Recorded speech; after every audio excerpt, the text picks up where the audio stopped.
The Galactic Defense Academy stood on the moon of Vareth 4, its silver spires cutting into a violet sky. Students from 43 species walked its corridors, trained in its combat rings, and competed for the highest honor in the known galaxy, the Champion's Medallion. Mara Ellison did not look like someone who belonged there. She was short by most standards. Pink-skinned, soft-featured, with dark hair pulled into a bun that had been escaping its tie since morning drills. She carried her tray through the academy cafeteria the way she carried herself everywhere, head up, eyes forward, quietly aware of everything. Around her, cadets parted like water around a stone. Not for her. For the creature walking behind her. Kale Veyron stood 2.5 meters tall. He was Drathkai, a species built like architecture, bones reinforced with mineral-dense calcium lattice, muscles layered in redundant groups the way warships were layered in hull plating. His species had evolved on a high-gravity world with predators large enough to swallow spacecraft. Kale himself had broken the Academy sparring record for the 3rd consecutive semester. He was not cruel in any complicated way. He was simply certain that hierarchy was natural, that strength made order, and that the order placed him at the top. He had been watching the human since she arrived 3 weeks ago. The other cadets watched too, with curiosity, mostly, and a thread of pity. Humans were a recent addition to the Academy roster. Their homeworld, Earth, had only been confirmed as a Class 7 Deathworld 6 years ago, which had caused a quiet scandal among xenobiologists who had previously dismissed it as a Class 2 at most. The reclassification changed certain things. It meant humans were eligible for combat track. It meant the Academy had to accept them. It did not mean anyone expected them to last. Kale caught up to Mara at the nutrition dispensary. Ellison. His voice had a resonance that vibrated in the chest cavity. Several cadets nearby flinched from pure biological reflex. I want the corner station. The corner station had the best calibration for human-compatible foods. Mara had been waiting 8 minutes for it.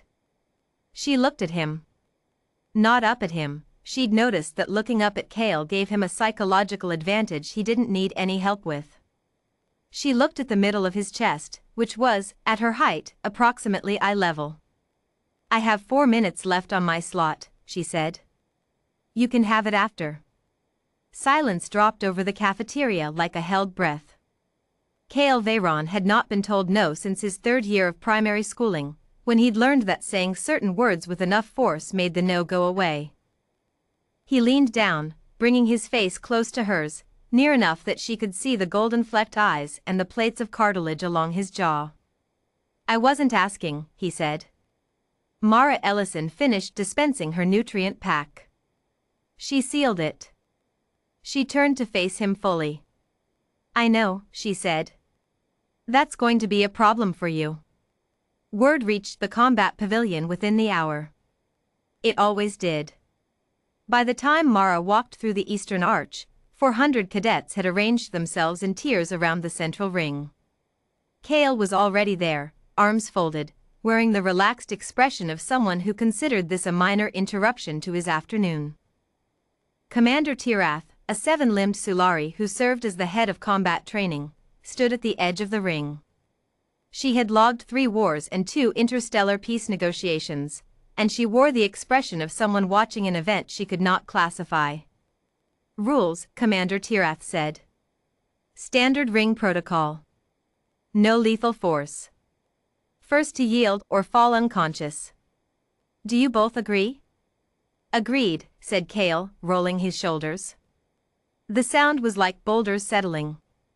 Agreed, said Mara, setting down her jacket. She was wearing a standard-issue Academy training suit. Nothing modified. No augments. Kale, technically, had none either, he didn't need them. The ring bell sounded. Kale moved first, because Kale always moved first. He crossed the distance in 2 strides, fast for his size, genuinely fast, the kind of speed that had ended matches in under 4 seconds. His strike was a downward sweep, designed to simply remove Mara Ellison from her position on the floor and deposit her through it. She wasn't there. The cadets in the front tier had to replay it later on recording to understand what happened. Mara had stepped, not back, not sideways, but in, moving under the arc of his arm before it had reached full extension. She was inside his guard before his body registered she'd moved. What she did next took 0.8 seconds. Her right elbow struck the underside of his extended forearm at the joint junction, not to break it, but to interrupt the nerve cluster that ran through Drathkai elbow cartilage. His right arm went briefly numb. In the same motion, her left hand found the pressure point at the base of his neck, the one that all species with centralized nervous systems shared, the one that Mara had learned from a xenoanatomy textbook she'd read at age 14 on a dare. The combination didn't bring Cale down. He was too large, too dense. But it staggered him, and stagger was all she needed. She hooked her right foot behind his left ankle, planted her weight, and pulled. 2.5 meters of Drathkai hit the ring floor like a monument collapsing. The sound was extraordinary. Mara placed her knee on his chest, not hard enough to hurt, just enough to be unmistakable, and looked down at him with an expression that was almost polite. "Yield?" she asked. Cale Veyron stared up at the lights of the combat pavilion.